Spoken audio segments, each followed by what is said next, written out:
February 1943, Tunisia. The desert was a theater of ruin and mirage. Wind carved ridges into the sand, whispering through the bones of machines left to rust. What had once been a confident column of Allied armor now lay broken across the ochre hills. Sherman tanks, their turrets blown open, stood silent in the sun, monuments to overconfidence.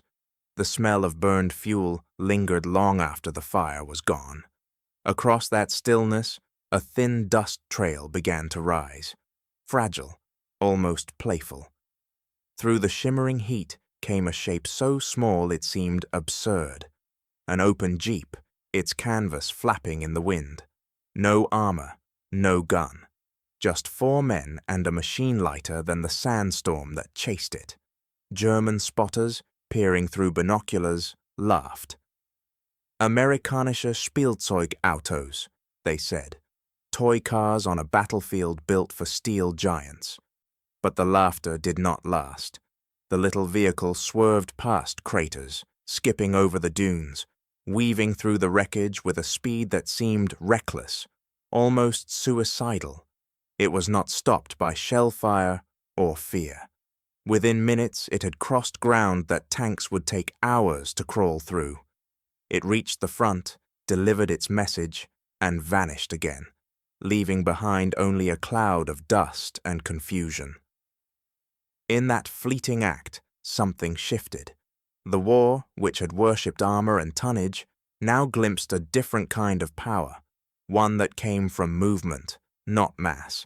The Jeep was no longer a curiosity, it was a revelation, a tool that turned vulnerability into velocity, exposure into advantage.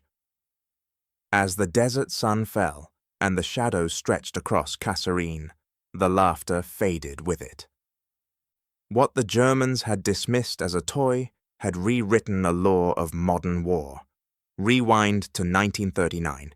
The United States Army, still anchored in the lessons of the last war, issued a request so ambitious it bordered on absurd. The specification called for a 1/4-ton light reconnaissance car, a vehicle that could carry 3 men, climb 60% grades, weigh less than 1,300 pounds, and survive the punishment of combat. In the bureaucratic language of procurement, it was a technical brief. In reality, it was a dare. No major manufacturer wanted to touch it. The requirements defied physics, and the deadline, 49 days to produce a working prototype, was nothing short of impossible. Yet in the offices of the Infantry Board, Major General W.G. Lee captured the spirit of the challenge in one dry sentence. "We need a horse that eats gasoline." The Army did not yet know what that meant, but it would soon. Only 2 small firms stepped forward. American Bantam of Butler, Pennsylvania, a struggling company born from the remnants of a failed British car venture, and Willis Overland, a modest automaker from Toledo, Ohio. For both, the project was not an opportunity. It was survival. The Depression had left them gasping for relevance. This contract was their final breath. At Bantam, engineers worked around the clock, drafting blueprints by hand, machining parts from scrap, sleeping on workshop floors. Their lead engineer, Karl Probst, joined the effort unpaid, a volunteer driven by pride and challenge. In just 45 days, the Blitz buggy was born, a squat, utilitarian machine that looked more like a metal toy than a military vehicle. When Bantam delivered it to Camp Holabird, Maryland, Army officers gathered in disbelief, and the little car leapt over ditches, clawed up slopes, and forded rivers without stalling. It did not just meet the Army's impossible demands, it exceeded them. Watching it tear through the mud, one observer muttered, "It looks ridiculous." Another whispered, "It might just work." In that moment, a quiet revolution began. It wasn't heralded by tanks or bombers, but by a box of steel and grease that could go anywhere men could walk. By late 1940, fragments of intelligence began to drift across German desks. whispers of a strange new vehicle in American testing grounds. Reports described a light car used for reconnaissance, a phrase so vague it invited ridicule. Within the walls of the Oberkommando der Wehrmacht, officers laughed. Unsuitable for the front, one wrote in the margin, it will die in the mud. To the German mind, war was a matter of weight and will. Their machines, the Panzer, the Tiger, the half-track, were the logical expressions of industrial precision and armored certainty. Every contour of their design reflected a philosophy: domination through engineering, control every variable, and victory would follow. Improvisation was chaos. Speed without armor was suicide. Across the Atlantic, another doctrine was forming, not written in manuals, but discovered in motion. The American army, untested and uncertain, began to see the battlefield differently. Victory would not come from immovable strength, but from relentless movement. The Jeep, small and unpretentious, became its symbol. Where tanks bogged down, it slipped through. Where supply lines faltered, it carried men, fuel, and messages. It was not built to impress, it was built to endure. Each one could be fixed with a wrench, started with a shove, and abandoned without regret. It was the democratization of mobility, a machine that turned every soldier into a scout. For every German vehicle that required a workshop, there were 10 Jeeps kept alive with wire and willpower. But Berlin never understood. Theirs was a culture that worshipped perfection. America's, one that trusted improvisation. That difference, invisible at first, would widen with every passing year. As one empire refined its machines to the edge of fragility, the other multiplied simplicity into strength. In the winter of 1940, in the industrial heart of Toledo, Ohio, the night shift never ended. The engineers of Willys Overland worked under the yellow hum of factory lights, surrounded by the smell of oil and steel. On their benches lay a handful of blueprints, sketches of a machine that was supposed to be impossible. Yet slowly, line by line, the impossible began to take shape. The Bantam design had proven the concept. Now Willys would refine it, strengthening the frame, widening the stance, and most importantly, building around an engine that defied its size. The Go Devil, a modest 4-cylinder producing just 60 horsepower, looked unremarkable on paper, but it pulled with stubborn persistence, refusing to quit even when burdened with double its weight. Mechanics learned to trust its growl, a low, unbroken rhythm that seemed to echo the will of the men who built it. Army testers tried to break it. They drove it through mud deep enough to drown a man, up frozen slopes slick with ice, through sand that swallowed trucks whole. The little vehicle simply refused to stop. When one sank into a swamp outside Holabird, a group of soldiers hauled it out, cranked it twice, and watched it lurch back to life. It was as if the machine had no memory of failure. Around this time, soldiers began giving it a name. Jeep. The word came from a Popeye cartoon, where Eugene the Jeep was a magical creature that could go anywhere and do anything. The name stuck, not as a joke, but as recognition. The machine carried men, stretchers, fuel, and even generals. It towed planes, mounted guns, and delivered mail. It was both tool and companion, the humble constant of a global war. To engineers, it was an act of quiet rebellion. Bureaucrats had dismissed it, generals had doubted it, yet here it was, simple, rugged, alive. Its design ignored perfection and embraced practicality. Every bolt was accessible, every panel replaceable. It was not a monument of engineering. It was a conversation between man and metal. Still, not everyone was convinced. Some officers called it a fad. Too light, they said. Too crude for real war. But the army had already seen enough. In July 1941, the order came through. Mass production. 600,000 units were to be built, a number so vast it would soon blur into history itself. No one in Toledo celebrated. They simply went back to work, tightening bolts, stamping steel, sending their creation into the unknown. In Germany, design was never merely mechanical, it was metaphysical. Every line, every bolt, every ounce of steel reflected a belief that precision was power, and that complexity, properly mastered, could conquer chaos. The factories of Stuttgart and Munich did not build tools. They built statements. The Tiger, the Panther, the Maybach, each was a monument to engineering perfection, a symphony of pistons and armor that promised dominance through discipline. At the center of this philosophy stood men like Ferdinand Porsche. To him, simplicity was not elegance, but inadequacy. He dreamed in intricacy, in the orchestration of hundreds of interlocking systems. His tanks weighed as much as small houses, their engines groaning under the weight of ambition. To the German mind, mastery meant control, of metal, of motion, of fate itself. Improvisation was the refuge of the unprepared. The Kübelwagen was their answer to the Jeep, a Volkswagen stripped down for the front. It was clever, undeniably so. Air-cooled, lightweight, and efficient, it carried officers through dust and snow with the same mechanical grace that characterized the Reich's machines. But where the Jeep had been born of urgency, the Kübelwagen was born of doctrine. It served the plan, not the moment. It was a fine instrument, but not a forgiving one. German officers called it a gentleman's car, clean, refined, orderly.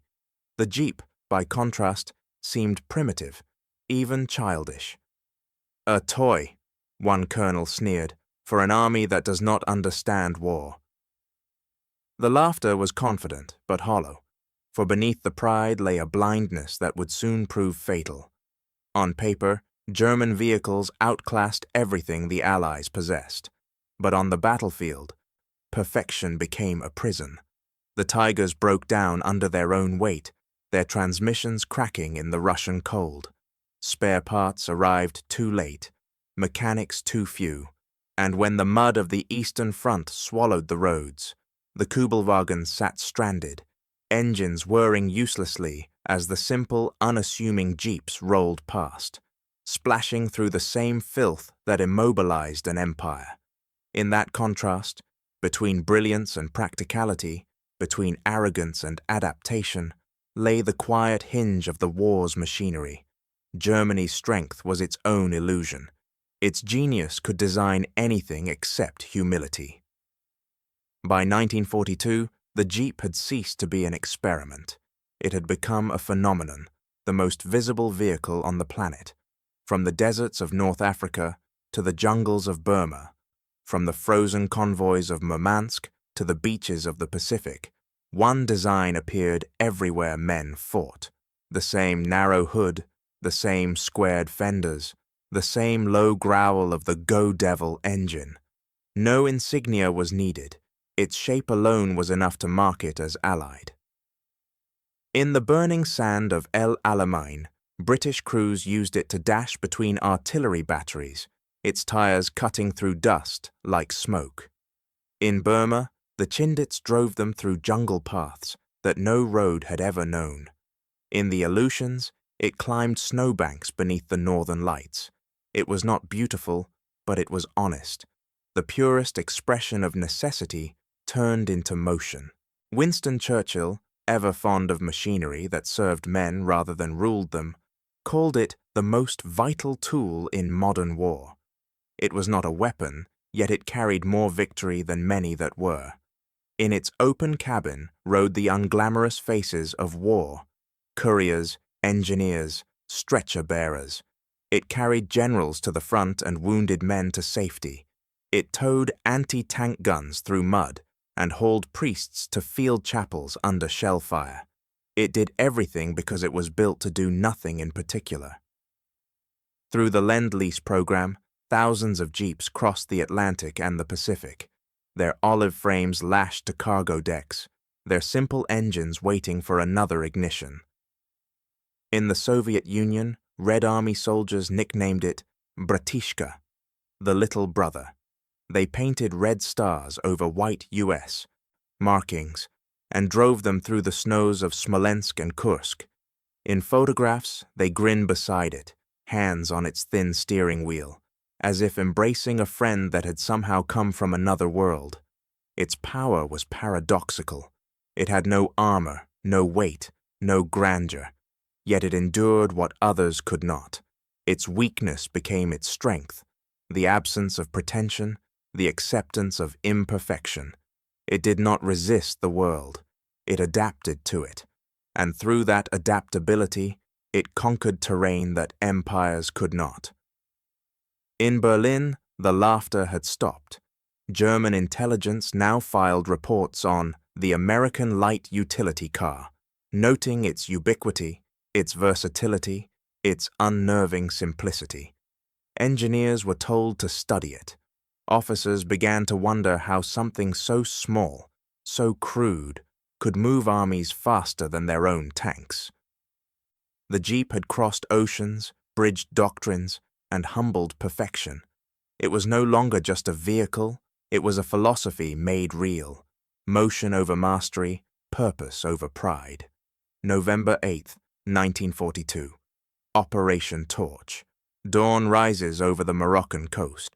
A pale, hesitant light brushing against the surf as Allied landing craft grind toward the beaches. Before the tanks, before the artillery, before the weight of invasion arrives, something smaller touches the sand first. A handful of Jeeps, their engines muffled by sea spray, their crews crouched low behind windshields, cut flat against the horizon. The first wheels of liberation. They move like insects across the shore, darting, pausing, vanishing into the dunes. Where heavier machines stall in the wet sand, the Jeeps climb out, light and tireless. Reconnaissance teams drive inland, radios crackling through the static. They ford rivers the tanks avoid, roll under radar nets, and reappear miles away. For the first time, commanders begin to see war unfold in real time. The battlefield, not as a map, but as a living landscape. Each Jeep becomes an extension of its driver. The men modify them endlessly, improvising with the ease of field soldiers who understand that necessity is the truest engineer. Stretchers are bolted to frames for the wounded. Radio sets fill the back seats, antennas whipping in the wind. Others mount Browning, .50 caliber machine guns, turning their little vehicles into fast, brutal escorts. No two Jeeps are alike. Each bears the fingerprint of its crew, practical, inventive, and personal. In the dust of North Africa, they earn new names: Peep, Blitz Buggy, Light Recon Car. But to those who drive them, they are simply lifelines, the one machine that always starts, always moves, always returns. The Jeep becomes the cavalry of a new age, replacing the horse with horsepower and the saber with a steering wheel. By the summer of 1943, the war rolls north into Sicily. The roads are narrow, the bridges bombed, and the mountains treacherous. Yet through every pass and ravine, the same small vehicles lead the way.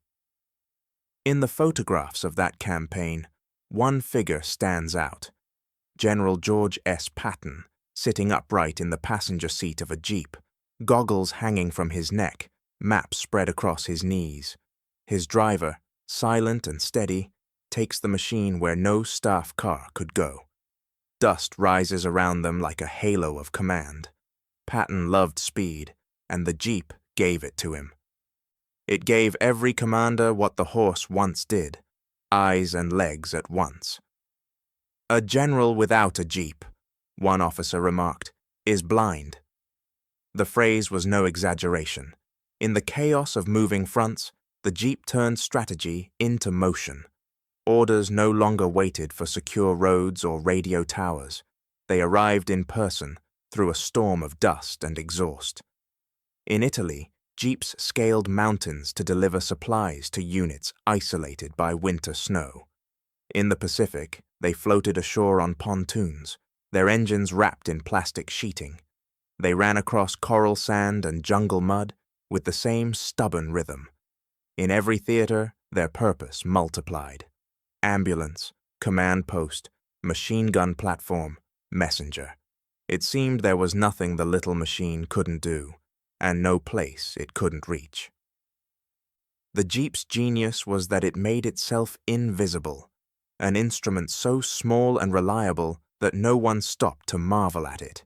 Yet behind every advance, every push inland, every line of communication kept alive, there it was, the same squat silhouette against the horizon, the same unassuming growl of its "Go Devil" heart.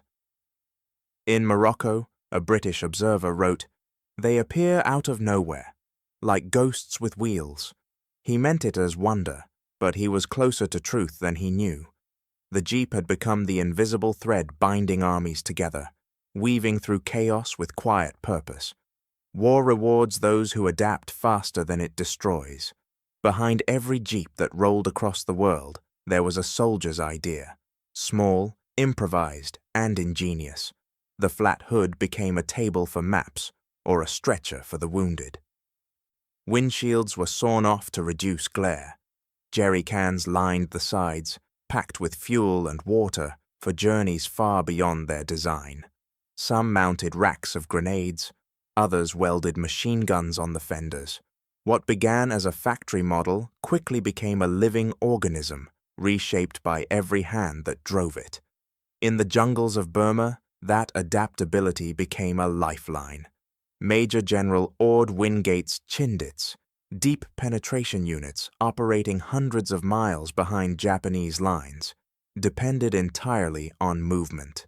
No supply road, no fixed base, only the green maze of the jungle and the machines they brought with them. The Jeep, stripped of excess weight and loaded with fuel, became their mule, their ambulance, their gun platform. Mechanics removed body panels to lighten them further. They climbed paths cut by machete, forded rivers in silence, and when a bridge collapsed, were hauled across by rope and manpower. Photographs show them coated in mud, vines hanging from their frames, drivers in torn shirts steering with bare hands. They looked nothing like the sleek machines of the assembly line. Yet in that filth lay their perfection. Each Jeep carried the logic of the soldier, not the engineer. Simple, direct, and utterly focused on survival. The Chindits campaign would test the endurance of men and machine alike. When fuel ran low, Jeeps were cannibalized for parts. When tires burst, they were wrapped in burlap and pushed onward. The lesson was not technological, but human. Ingenuity could outlast supply. Across the desert, the same principle turned into something deadlier. The Special Air Service and the Long-Range Desert Group, small, irregular units born from necessity, took the Jeep and remade it into a weapon. They stripped off windshields and doors, replaced seats with ammunition racks, and mounted twin Vickers K machine guns on pivoting mounts. At dawn, they descended on German airfields and supply convoys, engines throttled low, silhouettes invisible against the dunes. By the time the alarm sounded, the raiders were already gone, leaving smoke and silence behind. To the Axis, these attacks were baffling. They came from nowhere, struck without warning, and vanished before pursuit began. German intelligence began referring to them as Geisterwagen, ghost trucks. They were fast enough to escape, light enough to hide, and cheap enough to lose without hesitation. For every expensive vehicle Germany built, the Allies countered with 100 Jeeps carrying improvisation and willpower. Each field modification, every welded bracket, every spare tire bolted to the hood, told a story of adaptation. The Jeep was not a fixed machine, but a canvas for necessity. Where doctrine failed, creativity filled the void. In North Africa, raiders painted them sand beige to blend into the dunes. In Italy, they draped camouflage nets over the hoods. In the Pacific, they waterproofed their engines and fitted bamboo mats for traction. Even generals took note. "Give a man a jeep," one officer wrote, "and he will invent his own war." In time, the jeep's flexibility became psychological. It was no longer just a transport. It was a message. It told friend and foe alike that the Allied armies could move anywhere, appear any time, and strike from directions no map predicted. The machine's modesty became its disguise, its simplicity, its camouflage. By 1943, the Germans no longer mocked it. Reports from the Africa Corps warned that light Allied cars were infiltrating lines under cover of night, directing artillery and ambushing convoys. They called them phantoms, because to those who met them, they seemed to come from the sand itself. What began as an unarmored utility car had become a symbol of fluid warfare, of men who fought with imagination as much as firepower. In an age obsessed with design and doctrine, the Jeep proved that victory often belonged not to the strongest, but to the most adaptable. When the Jeep first rolled from its factory floor, it was a miracle of improvisation. By 1942, it became something rarer, a miracle of organization. The machine that began as a sketch and a gamble was now an industrial gospel, copied, standardized, and perfected until every bolt had meaning. It was no longer one company's creation, it was America's. In early 1942, Ford Motor Company joined Willys Overland in full-scale production. Henry Ford's engineers brought with them the discipline of mass manufacture, the art of turning chaos into rhythm. Every component, from the spark plug to the steering column, was made to be identical across factories. A bolt from Detroit would fit a frame from Toledo. A windshield from Dearborn would mount perfectly on a Jeep built in Philadelphia. It was a language of precision, spoken fluently across an entire continent. By 1944, that language had spread to the world. More than 50 factories in the United States, Canada, Australia, and beyond produced Jeep parts in synchronized motion. Crates left American ports marked not with flags, but with serial numbers and instructions. Inside each, a disassembled Jeep, packed like a puzzle, waiting for hands to bring it to life. Soldiers in England and India learned to assemble them in the field, using only basic tools. 2 men, a wrench, and a few hours. That was all it took to create mobility. Even its manual reflected that same philosophy. The Jeep's maintenance guide was written in plain English, illustrated with clean line drawings, stripped of jargon. It was designed for the ordinary soldier, the farmhand, the mechanic, the apprentice. In a war defined by complexity, the Jeep remained readable. It could be fixed by torchlight, repaired with spare wire, revived with water when oil ran dry. There was a quiet democracy in its design, the idea that technology should serve its user, not intimidate him. Meanwhile, Germany's factories fought a different kind of war. Their tanks grew heavier, their engines more intricate, their logistics slower. The Tiger, a masterpiece of steel and ambition, required nearly 10 times the labor of a single Jeep. When one broke down, and many did, the parts were too specialized, the repairs too long. German engineers built monuments to perfection. American engineers built tools for endurance. This contrast became a kind of philosophy. The Jeep's simplicity wasn't a limitation, it was a weapon. Every interchangeable part, every shared bolt, was a line of communication made faster. It allowed armies to move with the same reliability as the machine itself. Logistics became poetry, not in grandeur, but in flow. The Jeep didn't just carry soldiers, it carried the idea that the simplest path was often the most powerful. In the Pacific, Jeeps arrived in crates, unloaded from Liberty ships, assembled on the beach, and driven straight into combat. In Europe, replacement parts traveled faster than ammunition. Mechanics joked that the Jeep was the only vehicle that could be destroyed and reborn within a day. The humor was not far from truth. By the time the Allies prepared for the invasion of France, nearly 500,000 Jeeps had been built, each one identical, each one essential. Their numbers blurred into myth, countless small machines stitched together into the fabric of victory. While Germany's war engines groaned under the weight of complexity, America's rolled forward on repetition. The Jeep became proof that strength could exist without spectacle, that utility itself could be beautiful. June 6, 1944. Dawn breaks gray and cold over the French coast. For hours the horizon has thundered with ships, thousands of them, each disgorging men, steel, and fear onto beaches already black with smoke. The air smells of salt and cordite. The surf, thick with oil and debris, glints under a pale sun that seems reluctant to rise. The invasion of Europe has begun. Among the chaos of landing craft, one shape repeats itself. Small, square, and unarmored. Jeeps roll down ramps into waist-deep water, engines hissing as salt spray hits hot steel. They come by the hundreds, then the thousands, pushing through the wreckage of tanks and trucks that have failed to reach the shore.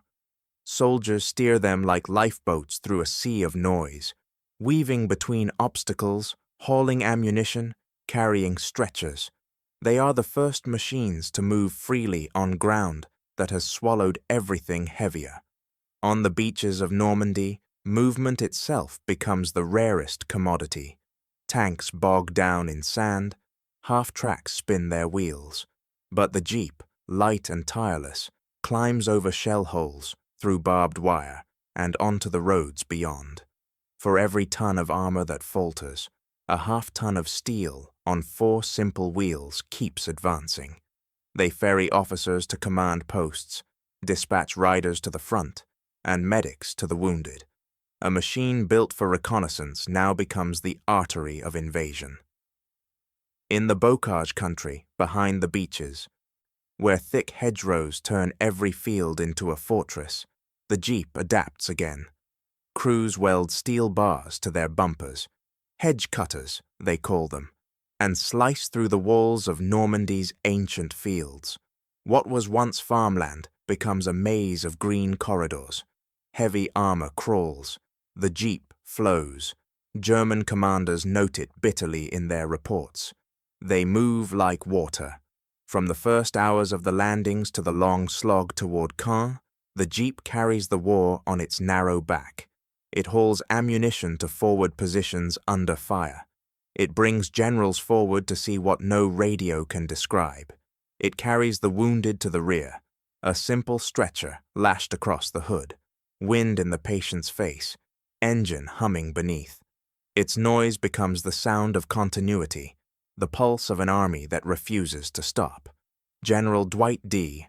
Eisenhower would later name it one of the 3 tools that won the war, alongside the C-47 transport plane and the bazooka. The irony was sharp. The smallest of the 3, the least armed, had carried the most. It had no armor, no gun of its own, no glamour. And yet without it, even the grandest machines of war would have stood still.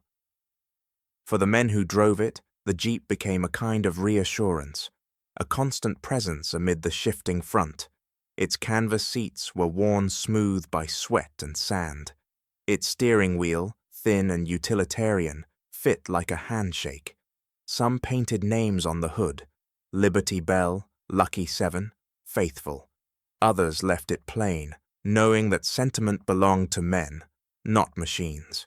Yet when they climbed aboard, there was comfort in the familiar rattle of the engine, the way it always started, a sound of normalcy in a world that had forgotten it. To the Germans, the Jeep represented something deeper than mobility. It was a philosophy they had dismissed: speed over armor, adaptability over perfection.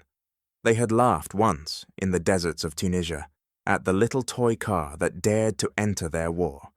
But by 1944, that laughter had faded into recognition. This was not a toy. It was the shape of modern war, small, simple, and everywhere. In Normandy's hedgerows, a new truth emerged, one that would define the rest of the century. Power no longer belonged to the largest machine, but to the one that moved first, repaired fastest, and never stopped. December 1944. The last great gamble of the Reich begins under a winter sky. Snow falls thick across the Ardennes, a white silence that hides the thunder beneath. In the forests of Belgium, entire divisions are swallowed by fog. Roads vanish, engines freeze, the temperature falls below -10, and through that stillness comes chaos. The Battle of the Bulge has begun. For the Allies, it is a season of confusion. Lines bend and blur, messages vanish into the storm, convoys lose their way, artillery shells echo without direction. It is a battle fought not just against an enemy, but against the cold itself. Yet one machine refuses to stop. The same one that once bounced through desert dunes now crawls across ice. Its small tires dig through the snow, chains biting at frozen ground. The Jeep, never armored, never pampered, becomes the lifeline of an army under siege. In the dark woods outside Bastogne, the 101st Airborne Division digs in, surrounded by German armor on all sides. Supply lines are severed, the roads are death traps. Larger trucks, immobilized by snow and fuel shortages, stand abandoned. But the Jeeps keep moving. Their drivers wrap scarves over their faces, gloved hands stiff on the wheel, headlights blacked out to avoid detection. They carry ammunition, plasma, food, everything the besieged paratroopers need to hold. One load of bandages, one case of shells, one wounded man at a time. At night, the sound of their engines becomes a rhythm of reassurance, that low, steady hum somewhere in the distance. Soldiers huddle near them for warmth, running engines through the night so frost won't seize the pistons. When no tents remain, the Jeeps become shelters. Men curl beneath their tarps, wrapped in blankets, rifles across their knees, trusting the little machine to keep the cold away. German tanks, designed for speed and terror, struggle here. Their fuel thickens like syrup, treads lock, engines stall. The mighty panthers and tigers stand silent in the snow, mechanical giants frozen mid-stride. The irony is cruel and complete. The toy cars, once mocked for their weakness, now glide past the hulks of machines, once feared as invincible. In reports from the front, German officers admit a grim respect. The enemy's leichtes Auto, the light car, moves through terrain no panzer can cross. It carries dispatches faster than runners, ammunition faster than trains. It appears where no road exists and disappears before counterfire arrives. The advantage of perfection is gone. Simplicity has survived. By Christmas Eve, Bastogne still holds. Its defenders are exhausted, half-frozen, but alive. Their survival owes as much to willpower as to a handful of small, stubborn vehicles that refuse to fail. Mechanics work by lantern light to keep them running, draining oil, thawing carburetors over open flames, welding with bare hands. Each Jeep that returns from the snow carries more than supplies. It carries the message that the line still stands. The soldiers who once cursed its stiffness now speak of it with reverence. It is no longer just transportation, it is endurance given shape. In a war of machines, it has become human, flawed, battered, but unbreakable. When the skies finally clear and Allied aircraft return, The men of Bastogne watch the first drops of supplies from above. The jeeps are waiting on the roads below, engines idling, ready to move again. Even as the snow deepens, they start on the first turn. In that frozen December, the jeep completes its quiet transformation, from a prototype of practicality to a symbol of survival. The laughter that once followed it across deserts and seas has long since frozen, buried beneath snow and silence. Spring, 1945. Europe is a ruin waking from its nightmare. Cities once carved in stone now lie open to the sky. Cathedrals without roofs, boulevards without names. The thunder of war is fading, replaced by the hum of engines. And among them, always, is one familiar sound, the low, even rhythm of the jeep. They roll through Rome, through Paris, through Berlin. The same design that crossed deserts and jungles, now threading through the wreckage of empires. Soldiers sit behind their narrow wheels, helmets tilted back, faces hollow with exhaustion. In the back seats ride chaplains, medics, photographers, even prisoners. The vehicle that once carried generals now carries surrender. The jeep, always neutral in purpose, moves on, indifferent to triumph or defeat. In Rome, it becomes a pulpit. Priests stand in the back, giving mass to crowds of refugees gathered in the ruins of plazas. The sound of prayer mingles with the idling of engines, the sacred and the mechanical, sharing the same air. In Paris, it becomes a parade car. Flags drape across its hood as liberators drive down the Champs-Élysées. People climb onto its fenders, cheering, waving, throwing flowers. For many, this is the first Allied vehicle they have ever touched. Liberation, it seems, has 4 wheels and a steel heartbeat. In Berlin, it becomes irony made real. German officers, captured in the chaos of retreat, are transported in the very machine their armies once mocked.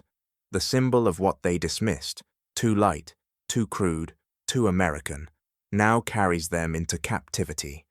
No tank escorts them, no grand machine of conquest, just the little car they once called a toy. War photographers capture it all. Jeeps crossing bridges of rubble, soldiers standing on hoods beneath ruined arches, children perched beside machine guns now gone quiet. Their photographs travel the world, printed in newspapers and hung in barracks. And in nearly all of them, somewhere in the frame, the jeep is there, part of the composition of victory, as constant as the men who drove it. For the soldiers, it becomes personal. They carve names into dashboards. Mary Lou, Faith, Home Soon. Some paint hometowns on the bumpers. Others hang helmets from the mirrors. The jeep, once a tool, becomes a diary of steel and dust, a record of journeys no map could contain.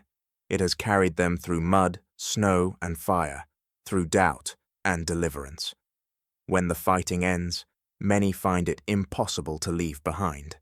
In the final weeks of the war, jeeps serve as ambulances, command cars, hearses. They deliver surrender terms, carry medics through minefields, tow planes across abandoned airstrips. On VE Day, they drive through London and New York, their olive paint dulled, but their engines still faithful. Children climb onto their hoods, tugging at the worn ropes, laughing as if to test whether joy itself can move on 4 wheels. And then, as silence returns to Europe, the little machines keep working. They rebuild where they once destroyed. They pull debris, haul timber, carry bread and doctors into villages where no road remains. In the hands of relief workers and farmers, the jeep becomes something purer, the machinery of recovery. It is once again what it always was, a servant of movement. By war's end, more than 640,000 jeeps have been built. They have outlived campaigns, commanders, even the nations that made them. Empires rose, collided, and broke apart, yet the jeep endured, unglamorous but indispensable. It taught armies to think smaller, to move faster, to trust ingenuity over intimidation. It was proof that the tools of survival often begin as the humblest of inventions. The war does not end with a roar, but with that quiet engine, idling somewhere in the dust of victory, waiting for one more order, one more road. 1945.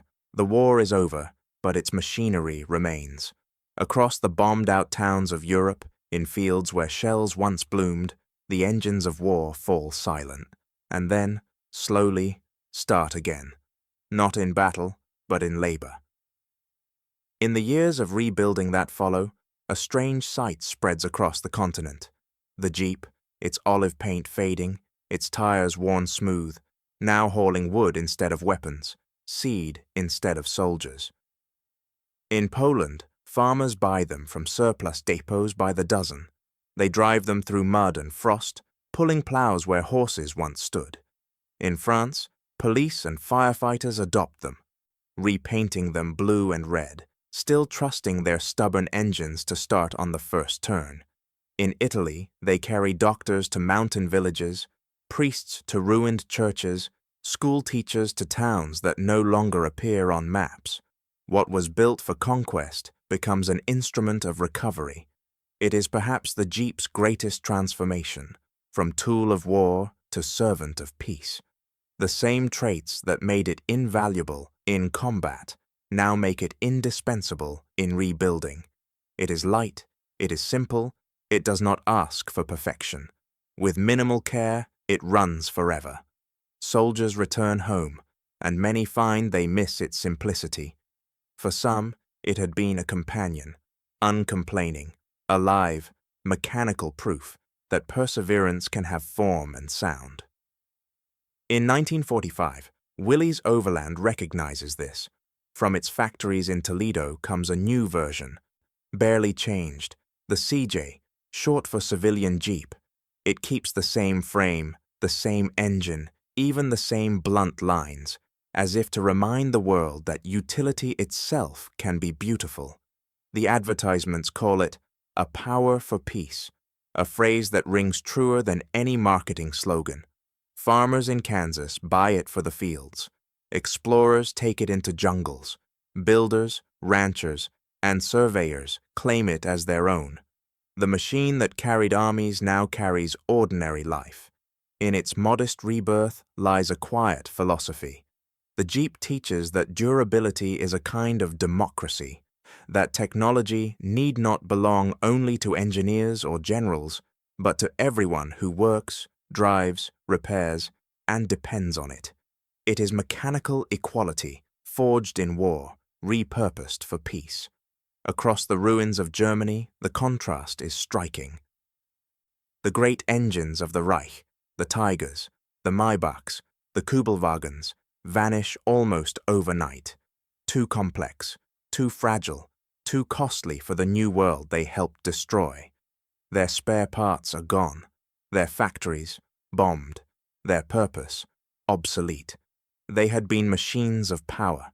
The Jeep is a machine of endurance, and endurance is what remains when power collapses. By the late 1940s, the sight of the Jeep has become universal. It is as much a symbol of the post-war world as it was of victory. In Africa, it crosses plains where no road has ever been built.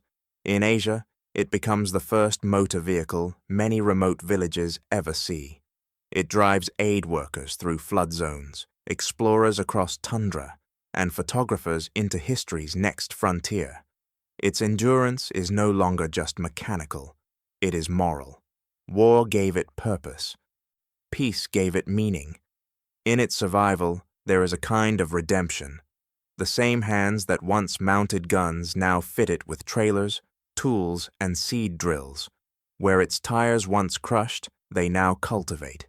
It is a transformation so complete that it feels almost human, a symbol of how civilization itself can adapt when stripped to its essentials.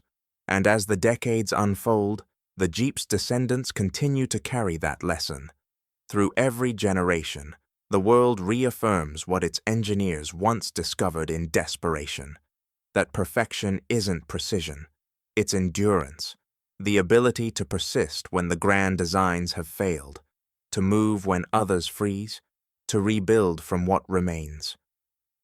In the quiet aftermath of defeat, when the noise of engines has faded and the weight of history settles, Germany begins to reflect. The interviews that follow the war, with engineers, officers, and planners of the once mighty Wehrmacht, carry the same tone, resignation mixed with respect. Beneath the formal phrasing and technical language, one admission repeats itself.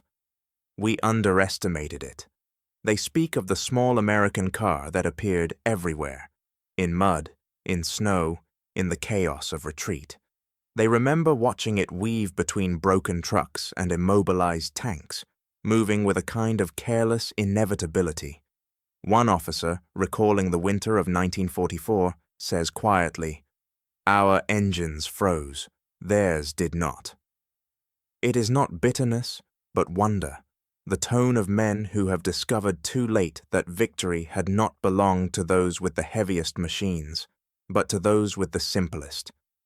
At post-war tribunals and technical reviews, engineers who once built the pride of the Reich, the Tigers, the Panthers, the armored convoys, now sit beneath Allied questioning. When asked about the Jeep, many smile ruefully. Ferdinand Porsche himself, whose genius gave birth to both masterpieces and monstrosities, concedes that simplicity was the truest form of genius. It is easier, he admits, to make something complicated than something perfect. The statement could have been an epitaph, not only for a machine, but for an era. The Kübelwagen, Germany's counterpart to the Jeep, had been clever but constrained. Its air-cooled engine, its rear-wheel drive, elegant in theory, but insufficient in the mud and ruin of real war. It had served well enough in the early campaigns, when roads were smooth and victory swift. But as the front stretched, as winters deepened and supply lines cracked, its limits became fatal. It was a design that obeyed doctrine, not necessity. The Jeep, by contrast, answered to no doctrine. It evolved with its users. Every soldier became its designer. Every battlefield its proving ground. It was a democratic machine in an age of hierarchy, and in that quiet irony lay the essence of its triumph. It embodied the adaptability of the very society that produced it. The Germans had engineered machines to dominate. The Americans had built one to serve. As West Germany rebuilt, the lesson took root in steel. In the 1950s, under NATO integration, the new Bundeswehr studied American mobility doctrine, fast, flexible, modular. They learned that movement was not merely mechanical, but strategic, the art of turning simplicity into advantage. German factories, once devoted to complexity, began to produce light vehicles modeled on the American pattern, the DK-Jubiläumwagen, the later Volkswagen Type 181, all descendants in spirit of the little car they had once mocked. It was an irony so sharp that even former officers acknowledged it openly. "We laughed at the toy," one wrote, "and we ended by imitating it." What began as a point of arrogance had become a national lesson in humility. For all the grandeur of German design, it was the unassuming Jeep that had shaped the modern military. It taught armies that mobility was not measured in horsepower, but in persistence, in how quickly a machine could adapt, repair, and continue. Over time, the Kübelwagen faded from memory, remembered only in museums and manuals. The Jeep endured, not as a relic, but as a survivor. By the 1960s, its descendants patrolled every continent. From the jungles of Vietnam to the deserts of Sinai, it became the universal language of movement, its form unchanged because its purpose remained pure. It was a design that needed no translation.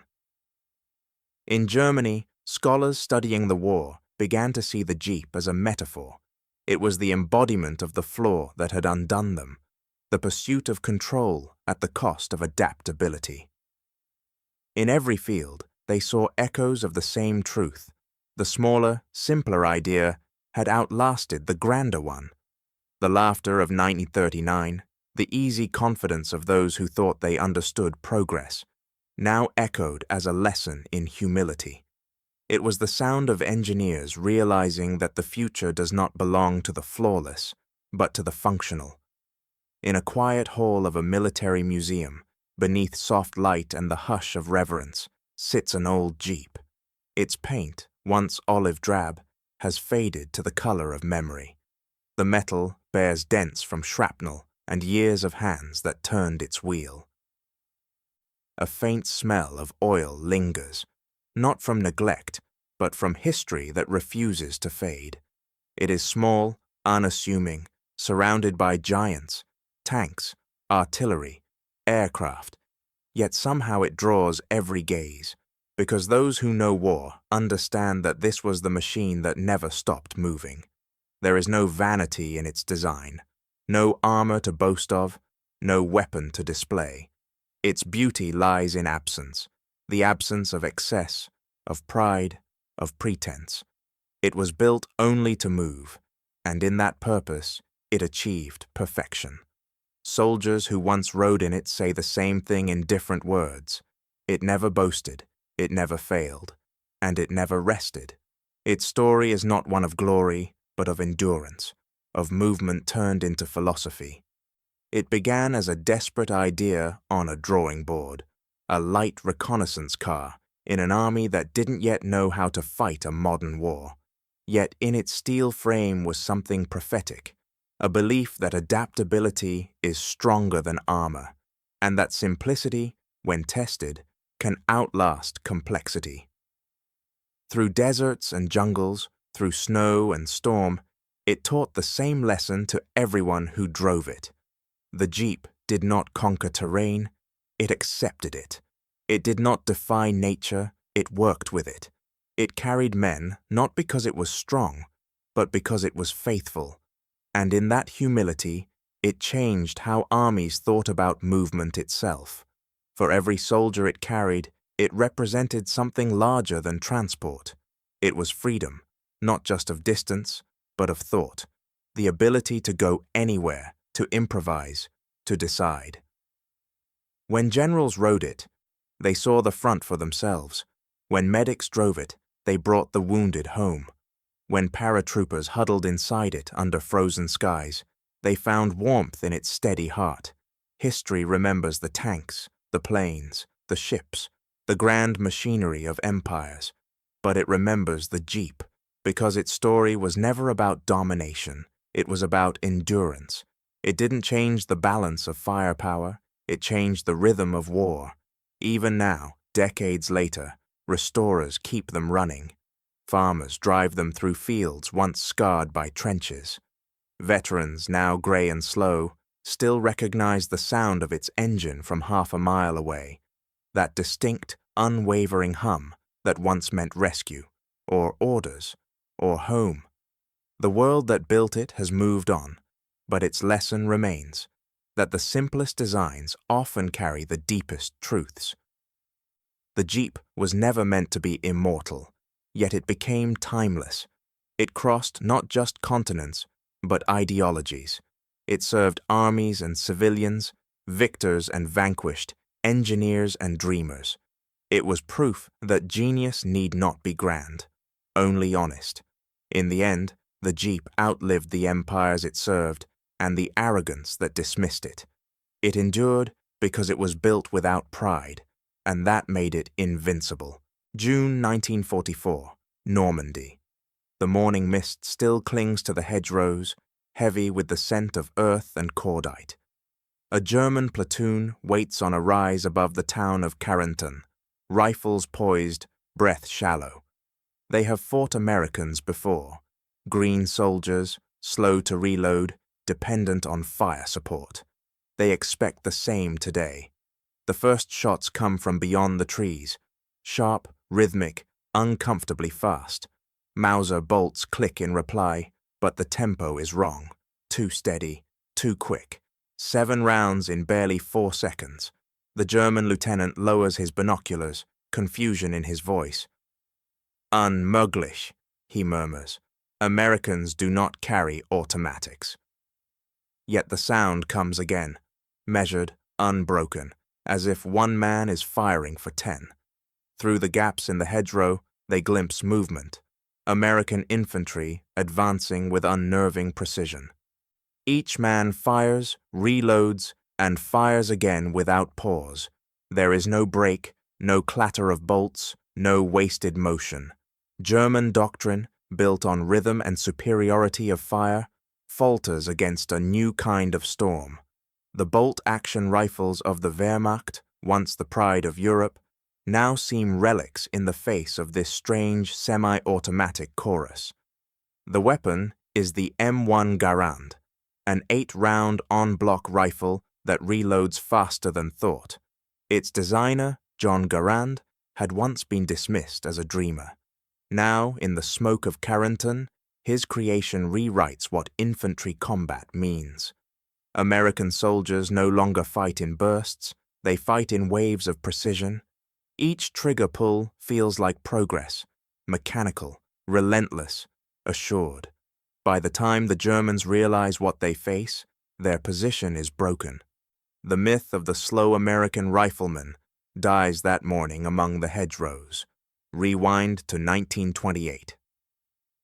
Inside the brick walls of Springfield Armory in Massachusetts, the future of warfare takes shape not through command or doctrine, but through the quiet persistence of one man. John Cantius Garand, a Canadian-born machinist with the patience of a watchmaker, works late under the pale light of a drafting lamp. His hands move in rhythm with thought, pencil scratching across paper, translating mathematics into metal. The U.S. Army has issued a challenge, a semi-automatic rifle that is light, durable, and accurate, a weapon that can fire as fast as a soldier can think. Most experts call it impossible. The old guard of ordnance officers insists that gas-operated rifles are toys of theory, too delicate for mud, frost, and fear. They point to failures from France, Britain, and Germany and shake their heads. A soldier needs a hammer, they say, not a watch. But Garand does not argue. He listens, nods, and returns to his bench. His mind moves quietly, without ego, translating frustration into geometry. Each prototype is a conversation between steel and patience. One cracks under pressure, another jams with heat, yet each failure teaches him something. A new angle, a finer spring, a cleaner motion. Slowly, the language of the rifle begins to reveal itself, and Garand learns to speak it fluently. By 1934, his test model, designation T1E2, has begun to astonish the officers who once dismissed him. It loads itself, cycles itself, and resets without pause. Where a bolt-action rifle demands movement, this one rewards stillness. Garand's design channels expanding gas from each shot to reload the next, mechanical efficiency turned into rhythm.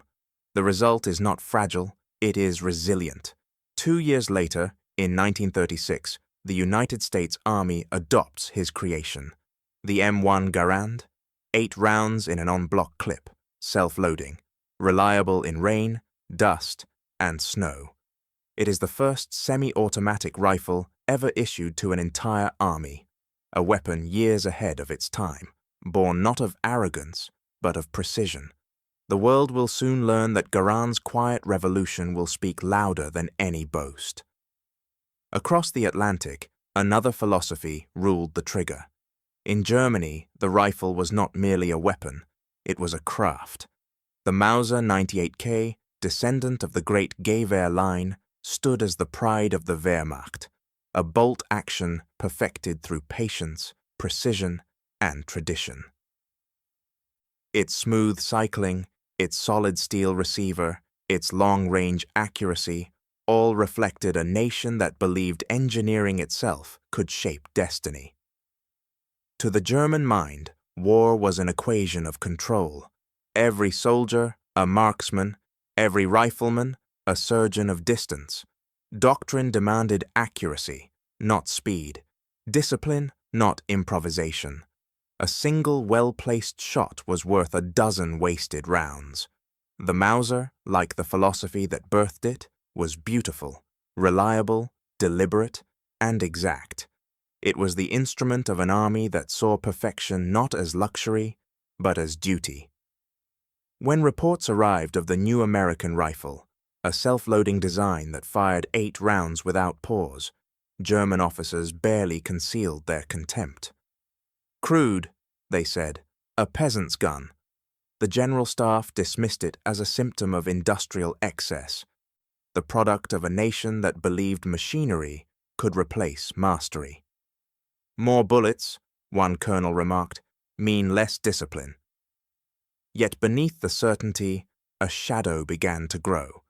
The Mauser's elegance was chained to its limitations.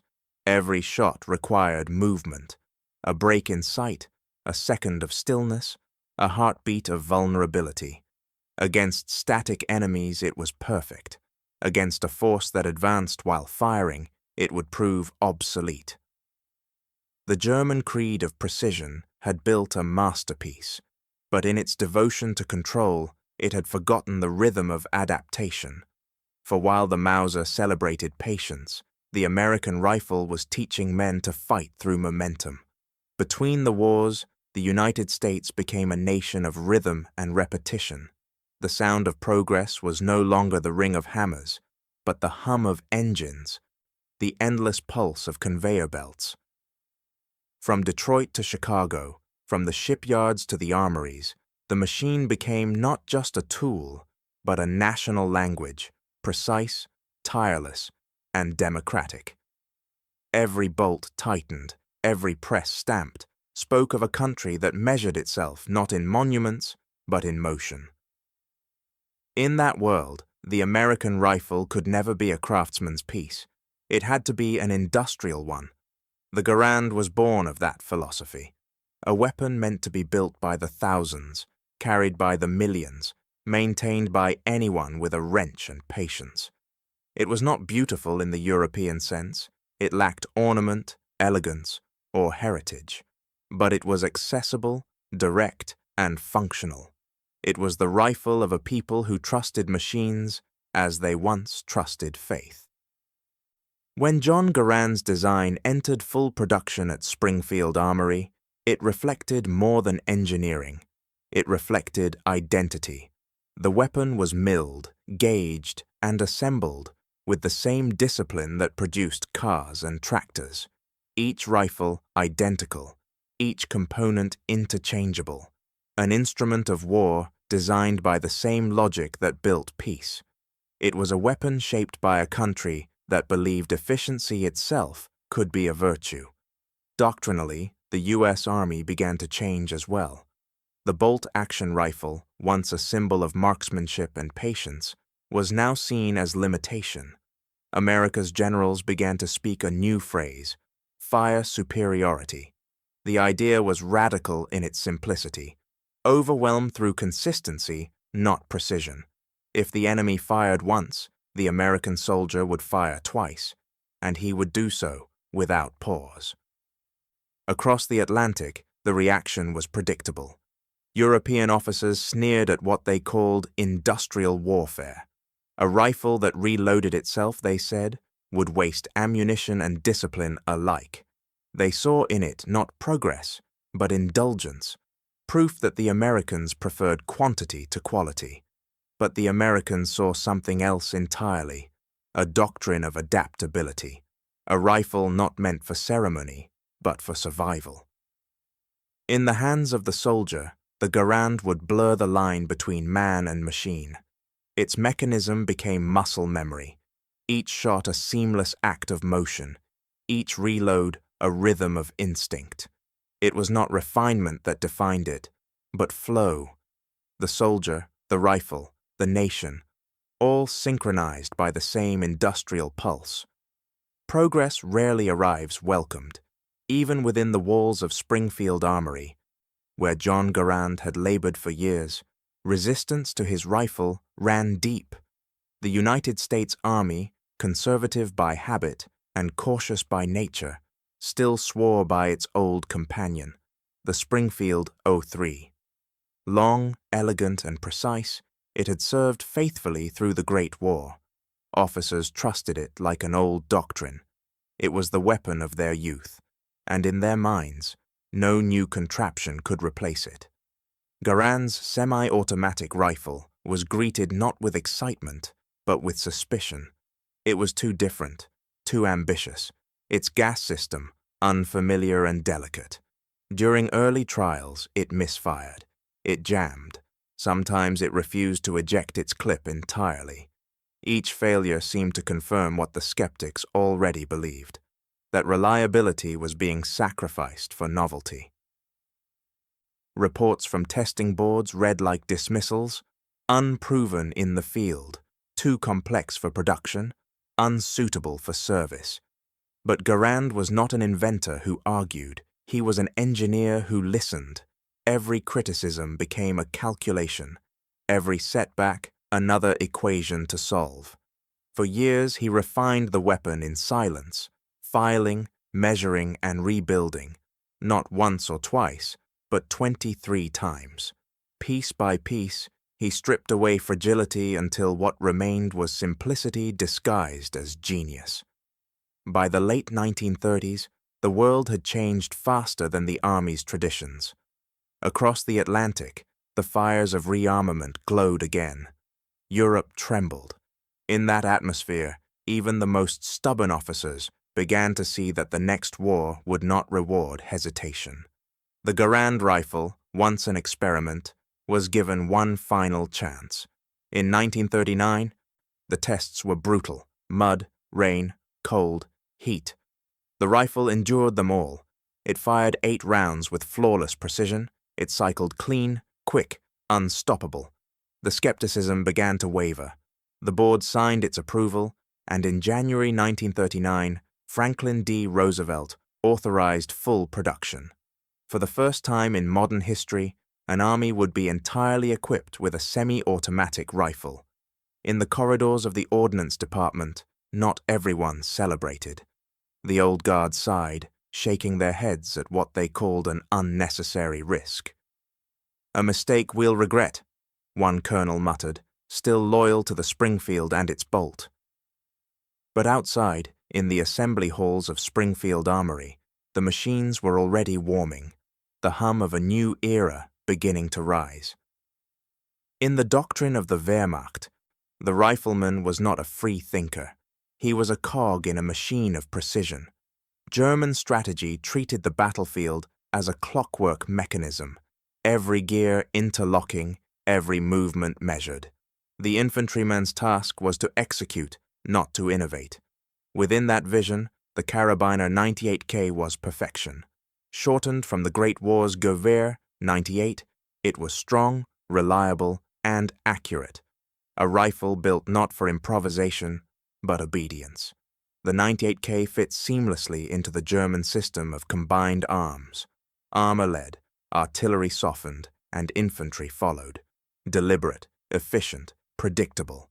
Each rifle shot was an act of calculation. Soldiers were taught to fire sparingly, to make every bullet a decision rather than a reaction. Ammunition was precious, precision was pride. A rifleman was not measured by speed, but by restraint. In that sense, the weapon was more than a tool. It was doctrine forged in steel. When early intelligence reports mentioned that the Americans had equipped their army with a self-loading rifle, the reaction inside the German High Command was dismissive, almost amused. "Zu kompliziert," they wrote, too complex. "Zu empfindlich," too delicate for mud, snow, and dust. They believed the American penchant for mass production could never coexist with reliability. To German eyes, a rifle that operated itself was not a leap forward, but a weakness disguised as convenience.